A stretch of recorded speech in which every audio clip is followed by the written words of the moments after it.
Anugerah dari Tuhan Yesus Kristus, kasih setia Allah Bapa, itulah kiranya menyertai kamu sekalian. Amin. Firman Tuhan di pagi hari ini tertulis di Markus pasal 13 ayat 35. Karena itu berjaga-jagalah, sebab kamu tidak tahu bila manakah tuan rumah itu pulang, menjelang malam, atau tengah malam, atau larut malam, atau pagi-pagi buta. Demikian firman Tuhan. Selamat pagi dan salam sejahtera untuk kita semua. Bapak Ibu saudara terkasih, ketika kita bekerja, maka tubuh kita akan lelah. Dan hal yang normal jika kita membutuhkan istirahat. Ketika kita bekerja, menggunakan pikiran atau belajar, kita juga butuh istirahat atau bahkan mungkin liburan.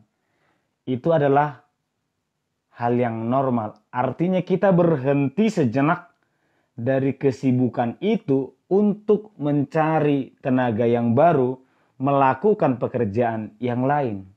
Itu adalah pekerjaan. Tetapi apakah melakukan perbuatan baik butuh istirahat? Memberikan kasih pertolongan itu butuh istirahat? Artinya kita berkata, aku sudah melakukan kebaikan dalam 5 tahun ini. Aku mau beristirahat dulu beberapa bulan ini. Tentu tidak. Karena perbuatan baik itu adalah hati kita yang selalu diperbaharui tiap harinya, tiap paginya.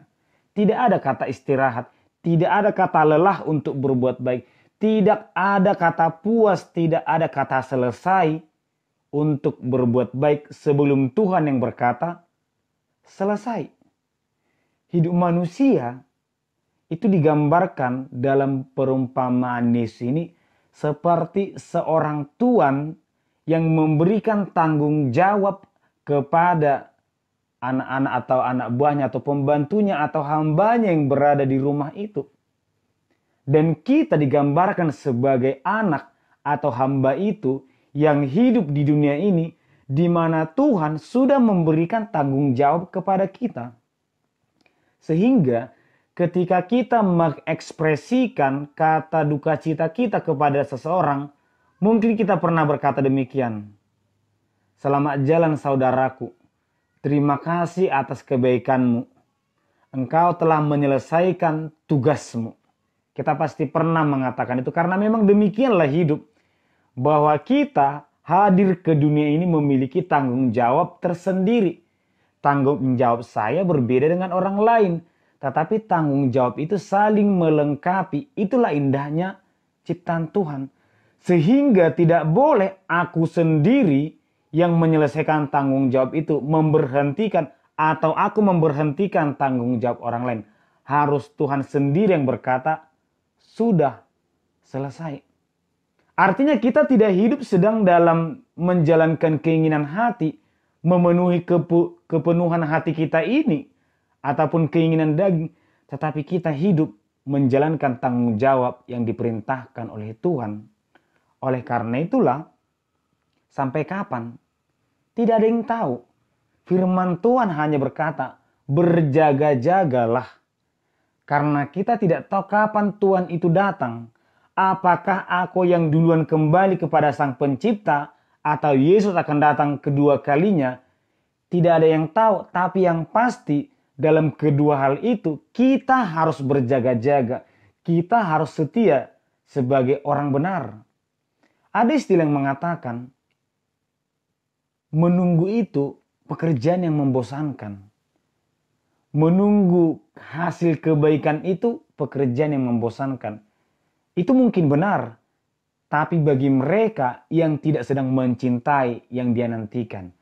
Bagi seorang ibu yang menantikan kelahiran anak-anaknya, hari demi hari, detik demi detik adalah waktu yang berharga bagi dia. Karena dia tahu sukacita akan datang pada waktunya. Kita adalah orang beriman. Kita percaya bahwa hidup ini tidak hanya di dunia ini. Ada upah bagi orang percaya. Itulah proses penantian ini. Demikian Yesus berkata, berjaga-jagalah. Karena kita tidak tahu kapan waktunya. Sehingga apakah kita mencintai yang kita lakukan ini? Apakah kita betul-betul mengimani janji Tuhan itu? Jika memang kita betul-betul mencintai dan menantikannya, maka kita akan bersuka cita dalam menantikan kedatangan Tuhan itu. Hidup adalah penantian, hidup adalah bekerja, hidup adalah menjalankan tanggung jawab. Mari tetap setia melakukan tanggung jawab kita, setia menjadi anak Tuhan. Amin, kita berdoa. Terima kasih Tuhan, di pagi hari ini kami menyadari bahwa hidup kami bukanlah di tangan kami, bahwa kami hidup menjalankan tanggung jawab kami. Berkati kami selalu Tuhan, agar kelak kami tetap setia dalam melakukannya kapanpun Engkau datang atau kami kembali kepadamu. Di dalam nama anak Yesus Kristus kami berdoa. Amin.